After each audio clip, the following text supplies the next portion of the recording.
আসসালামু আলাইকুম রহমতুল্লাহ। 4 জানুয়ারি 24। এত কিছুর পরও চরমোনাইর শিক্ষা হলো না। এবার কি করেছে দেখুন। চরমোনাইর আসলে রাজনৈতিক ভীষণ মিশন নেই এবং এই মুহূর্তে নির্বাচনের আগে 7 জানুয়ারি নির্বাচনের আগে চরমোনাইর কোনো রাজনীতি নেই। চরমোনাইর এখন কাজ ওয়াজ মাহফিল নিয়ে ব্যস্ত থাকা। এমনিতেই শিডিউল ঘোষণা করার পর থেকে একদিনও শাইখে চরমোনাই এবং পীর সাহেব চরমোনাইকে মাঠে দেখা যায়নি, কিন্তু ওয়াজে ঠিকই দেখা গেছে। এরপর আবার দেখেন নির্বাচনের ঠিক অল্প কয়েকদিন আগে সংবাদ সম্মেলন করে দফাভিত্তিক দাবি জানানো সরকারের কাছে, যে দাবিগুলো আগে বারবার প্রত্যাখ্যাত হয়ে স্যাক্ট হয়ে আন্দোলনে হুমকি ধামকি দিয়ে সব কিছুতে ব্যর্থ হয়েছে, আন্দোলনের কথা বলে আর করতে পারলো না, কিন্তু দফা দিয়েছে, দাবি দিয়েছে সরকারের কাছে। কত দাবি! তো এই মুহূর্তে এসে আন্দোলন করতে পারলে করবে, না করতে পারলে লিফলেট বিতরণ করবে বা অন্য কিছু করবে, কিন্তু কিছু না। সংবাদ সম্মেলন করে এখনও দফা উত্থাপন করা, এটা কোনো রাজনীতি হতে পারে না। এটা এক প্রকার সরকারের প্রতি গৌণ বা পরোক্ষ সমর্থন বলা যায়। কারণ সরকারের প্রতি দফা দাবি, এই যে আপনাদের কাছে আমি 3 দফা দাবি উত্থাপন করলাম, 5 দফা দাবি, 7, এগুলো কখন বলে? এটা কি সময় এখন? কখনোই নয়। তো চরমোনাই দর্শক আসলে তারা বারবার বলেছে এই দফা সেই দফা, কিন্তু সেটা প্রত্যাখ্যাত হয়েছে। বলেছে যে আন্দোলন করব, তাও করতে পারেনি বা করেনি। এখন আবার সেই দফা দাবি সেগুলো নিয়ে আসছে এবং জনগণ কিন্তু এগুলোতে হাসাহাসি করছে। তো এই বিষয়টা আসলে নিঃসন্দেহে তাদের শিক্ষা হলো না। আর এটা প্রমাণ করে যে তাদের কোনো রাজনীতি নেই। এটা কোনো রাজনীতি না। তারা কার্যকর কিছু জনগণের জন্য নির্বাচনের বিরুদ্ধে, ভোটের বিরুদ্ধে কিছু করতে পারলো না। এমনকি আসলে বাস্তব কথা হচ্ছে, যদি সম্ভব হতো নির্বাচনে অংশগ্রহণ করা, তাহলে তারা নির্বাচনে অংশগ্রহণ করত। যার প্রমাণ চরমোনাইয়ের অনেক সিনিয়র নেতারা নির্বাচনে অংশগ্রহণ করেছে এবং তারা দল থেকে বহিষ্কার হয়েছে। এখন যে পরিস্থিতি, যেভাবে নির্বাচনের বিরুদ্ধে, নির্বাচন কমিশনের বিরুদ্ধে, সরকারের বিরুদ্ধে বলেছে, তাতে তো নির্বাচনে অংশগ্রহণ করলে জনগণ একেবারে তাদেরকে রাখবে না, জনগণ থেকে পুরোপুরি বিচ্ছিন্ন হয়ে যাবে। তো এই জন্যে তারা আসলে নির্বাচনে অংশগ্রহণ করতে পারেনি। কিন্তু নির্বাচন বিরুদ্ধে বা যেসব কার্যক্রম তার হাতে নিয়েছে, কথা বলো না, কথায় বড় বড়, কথায় সবার উপরে, কিন্তু যে কাজ করেছে এবং এখনও সংবাদ সম্মেলনের মধ্যে সীমাবদ্ধ থাকা বা সংবাদ সম্মেলন করতে পারে, কিন্তু সেটা কর্মসূচি ঘোষণার জন্য। কিন্তু না, তারা সেগুলোর উপর গুরুত্ব না দিয়ে তারা পয়েন্ট বাই পয়েন্ট সরকারের কাছে দাবি করছে। তো এটা আমি মনে করি তাদের রাজনৈতিক দেউলিয়ত্ব। বিষয়টা অনেক এরকম, তা আসলে শিয়ালের কাছে মুরগি বর্গা দেওয়া, তো শিয়ালের কাছে মুরগি লালন পালনের দায়িত্ব দেওয়া, যে ভাই আমার মুরগিটা দেখে রাখেন, আমার মুরগিটার জন্য কোনো ক্ষতি না হয়, আপনার কাছে রেখে গেলাম, আপনি মুরগিটাকে এই করবেন সেই করবেন, তার যেন একটু কোনো ক্ষতি না হয়। মানে চরমোনাইয়ের রাজনীতিটা এখন এরকম হয়, শিয়ালের কাছে মুরগি দেওয়ার মতো, রক্ষণাবেক্ষণের জন্য। এই যেই সরকার নির্বাচন ব্যবস্থাকে ধ্বংস করেছে, যেই সরকার একতরফা ভোট নিশ্চিত করেছে, হয়ে যাচ্ছে, আবার সরকার গঠন করতে যাচ্ছে, চোখের সামনে দেখছে, আর তাদের কাছে এখন দফা উপস্থাপন করছে, তারা এই দফা কি ধুয়ে ধুয়ে পানি খাবে? এখন কিসের দফা? বিএনপি রাজনীতি করছে, বিএনপি কি কোনো দফা দিচ্ছে এখন? নতুনভাবে কিছু বলছে না, ওরকম কিছু বলার নেই।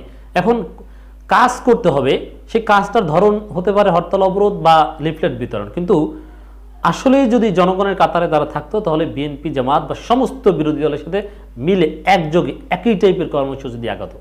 তো এই যে কর্মসূচি দেয়া, অসহযোগ কর্মসূচি বা লিফলেট বিতরণ কর্মসূচি, এগুলোতে সরকারের যে বড় ক্ষতি হবে বা চাপে পড়বে তা নয়, কিন্তু জনগণের মধ্যে সারা জাগাতে পারা, এটা একটা বিষয়। আর তার চাইতে বড় বিষয়, আন্তর্জাতিক বিভিন্ন হিসাব নিকাশ, বিভিন্ন ক্যালকুলেশন চলছে বাংলাদেশকে নিয়ে।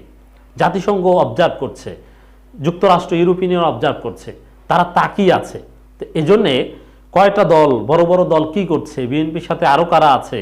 তো এক্ষেত্রে চরমোনাই যদি বিএনপি বা বিরোধী দলগুলোর সাথে থাকতো, তাহলে এই সরকারের বিরুদ্ধে যে বিদেশি তৎপরতা, সেটা নিঃসন্দেহে আরও বেশি একটা যৌক্তিক গ্রাউন্ড পেত চরমোনাইয়ের অবস্থান এখানে। কিন্তু চরমোনাই সেটা করেনি। যা করেছে, যে বললাম, এটাকে আমি এখনও সরকার বিরোধিতা বলতে পারছি না, এটা লোক দেখানো। বরং তাদের মনে মনে আক্ষেপ আছে যে আমরা কি জন্য যে এত বেশি কথা বললাম সরকারের বিরুদ্ধে, নির্বাচনে অংশগ্রহণ করতে পারলাম না, এবার নির্বাচনে অংশগ্রহণ করতে পারলে মনে হয় ভালো কিছু হতো। তো এখন নির্বাচন বিরোধী অতিরিক্ত কথাবার্তা বলে নির্বাচনে অংশগ্রহণের কোনো সুযোগ রাখেনি। যাই হোক দর্শক, একতরফা প্রহসনের নির্বাচন গণহারে বর্জনের ডাক ইসলামী আন্দোলনের, এই ডাক তো সবাই দিচ্ছে। শুধু ডাক দিলে কি হবে? সংবাদ সম্মেলনে এই ডাক কতজনের কাছে পৌঁছবে? খুব কম মানুষের কাছে। সংবাদ সম্মেলনের কাভারেজ কতটুকু? আমি দেখলাম যে সব চ্যানেল বা তাদের ভেরিফাইড ফেসবুক পেজ লাইভ করেছে, অল্প কিছু মানুষ দেখছে। তার চাইতে হয়তো বা এই যে আমরা সমালোচনা করছি এটা বেশি মানুষ দেখবে। তাতে লাভ হলো কি? এই যে বর্জনের ডাক, এই ডাক কি মানুষের কাছে যাবে? না। আপনি যদি শান্তিপূর্ণভাবে বিএনপি স্টাইলও ডাক দিতে চান, তাহলে অ্যাটলিস্ট আপনি 50 লাখ লিফলেট আপনি জনগণের কাছে পৌঁছে দিতেন, জনগণের মধ্যে একটা সাড়া জাগতো। বিএনপি লিফলেট পড়তেও জনগণ ভয় পায়, পকেটে রেখে দেয়, বাসায় গিয়ে পড়ে। কিন্তু চরমনের লিফলেট পড়তে তো ভয় পাওয়ার কথা না। চরমনের লিফলেট তো আওয়ামী লীগের কাছেও দিয়ে গেলেও কিছু বলবে না। আওয়ামী লীগের ঘনিষ্ঠ বিশ্বস্ত লোক, আওয়ামী লীগ তাকে সম্মান করে। হাসান মাহমুদ সাহেব খুব সম্মান করেন বলেই তো তাদের কাউন্সিলে যান, তাদের পারিবারিক বিবাহ অনুষ্ঠানে স্বরাষ্ট্রমন্ত্রী চলে যান। সেই চরমনাইকে লিফলেট দিলে কেউ কিছু বলার সাহস আছে? কখনোই নয়। খুবই সরকারের আস্থাভাজন বিশ্বস্ত, কিন্তু না, কিছুই করেনি। একতরফা নির্বাচনের বর্জনের আহ্বান যাচ্ছে। এই আহ্বানের আলাদা কোনো গুরুত্ব এবং তাৎপর্য আমি দেখি না, এবং তার আহ্বানটা তাৎপর্যপূর্ণভাবেও করতে ব্যর্থ হয়েছে।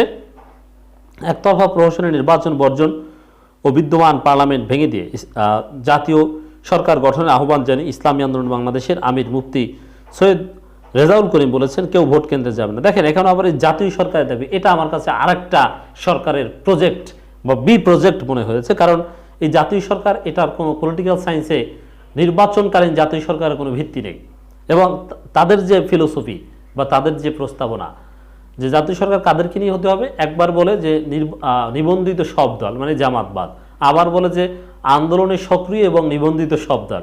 মানে এই যে কিসের উপর ভিত্তি করে রাজনৈতিক দলগুলোকে নিয়ে কোনো নির্বাচন ছাড়া জাতীয় সরকার গঠন করবে, এগুলোর কোনো ভিত্তি পৃথিবীর কোথাও নয়। আজগুবি থিওরি, এগুলোর কোনো লেজিটিমেসি কোনো পলিটিক্যাল সায়েন্টিস্ট দিবে না। সরকার হতে হবে হয় নির্বাচিত, আর অনির্বাচিত হলে সেটা সিভিল সোসাইটি, তত্ত্বাবধায়ক সরকার। সেটা রাজনৈতিক দলগুলোর বিনা নির্বাচনে সরকারের অংশ হওয়ার কোনো অধিকার পৃথিবীর কোনো দেশের থিওরিতে নেই। তো এই আজগুবি জাতীয় সরকারের কথা এখনো বলছে, যেখানে সরকার একতরফা নির্বাচন করে ফেলছে আর তারা জাতীয় সরকারের কথা বলছে। যে জাতীয় সরকার কোনো অ্যাটেনশন পাচ্ছে না, তারপরও চরমনে শিক্ষা হচ্ছে না যে এই ধরনের উদ্ভট দাবি না সরকার বিরোধীদের কাছে, না সরকারের কাছে, না তাদের নিজেদের কাছে। তাদের কর্মীরাও ঠিকমতো বলতে পারবে না এই জাতীয় সরকারের যৌক্তিকতা কি, ফরম্যাটটা কি, কিভাবে ঠিক করা হবে। এই সরকারটা মানে কতজন মন্ত্রিসভা থাকবে, না নিবন্ধিত দল কয়টা, কোন দল থেকে কতজন নেওয়া হবে, কোন যুক্তিতে আওয়ামী লীগ বিএনপি থেকে একজন নিলে অন্যান্য তথাকথিত নিবন্ধিত দল থেকেও একজন নিতে হবে। মানে এগুলোর চরমনাই থেকে অবশ্যই সবাইকে নিয়ে জাতীয় সরকার, চরমনাই থেকেও কাউকে নিতে হবে। তাদেরকে নিবে কোন যুক্তিতে? তারা কারা? তারা কি আগে সাবেক এমপি আছে না? মানে তাদেরকে নিবে কিসের উপর ভিত্তি করে? একটা ক্রাইটেরিয়া তো লাগবে। মানে এই উদ্ভট দাবিগুলো রাজনীতিতে তারা নিয়ে আসছে। তাদের এই জাতীয় সরকার মোটেও সারা জাগাতে পারেনি, মোটেও অ্যাটেনশন পায়নি, তারপরও তারা সেগুলো নিয়ে আছে। এটা আমার কাছে একান্তই হাস্যকর মনে হয়েছে। বৃহস্পতিবার একতরফা প্রহসন নির্বাচন বন্ধ, বিদ্যমান পার্লামেন্ট ভেঙে জাতীয় সরকার গঠন, মানে তাদের যে দাবি রয়েছে, এই দাবিতে চলমান রাজনৈতিক সংকটের প্রেক্ষিতে সংবাদ সম্মেলনে তিনি আহ্বান জানান। এতে উপস্থিত ছিলেন সিনিয়র প্রেসিডিয়াম সদস্য প্রিন্সিপাল মাওলানা সৈয়দ মোহাম্মদ মোসাদ্দেক বিল্লাল মাদানী, মহাসচিব অধ্যক্ষ হাফেজ মাওলানা ইউনুস আহমেদ, প্রেসিডিয়াম সদস্য মাওলানা গোলাম মাওলা, অধ্যাপক আশরাফ আলী আকন, অধ্যাপক মাহবুবুর রহমান, সিনিয়র যুগ্ম মহাসচিব মুখপাত্র মাওলানা গাজী আতাউর রহমান, যুগ্ম মহাসচিব আল্লাহ আমিনুল ইসলাম। যাই হোক, তাদের বড় বড় নেতারা সবাই ছিল, সবাই মিলে আহ্বান জানিয়েছে সরকারের কাছে। কিন্তু আবারও সেই দফার মধ্যে এখনও সীমাবদ্ধ। এই সময়ের দফা উত্থাপন করা আলাদা 5টা দফা আমরা দেখতে পাচ্ছি, এগুলো রাজনৈতিক দেউলিয়ত্ব ছাড়া আর কিছুই নয়। আমরা দেখতে পাচ্ছি তারা এখনও আলাদাভাবে 5টা দাবি উত্থাপন করেছে, যেটা দফার মতো। 7 জানুয়ারি একতরফা প্রহসন নির্বাচন বন্ধ করতে হবে। তা বন্ধ করতে বলবে, বিএনপিও কিন্তু নির্বাচন বন্ধ করতে বলেনি, কারণ এটা কখনোই করবে না। অথচ তারা এখনও সরকারের প্রতি কি প্রেম যে বন্ধ করুন ভাই। না, এখানে জনগণের কাছে দাবিটাই একমাত্র, সরকার বন্ধ করবে না।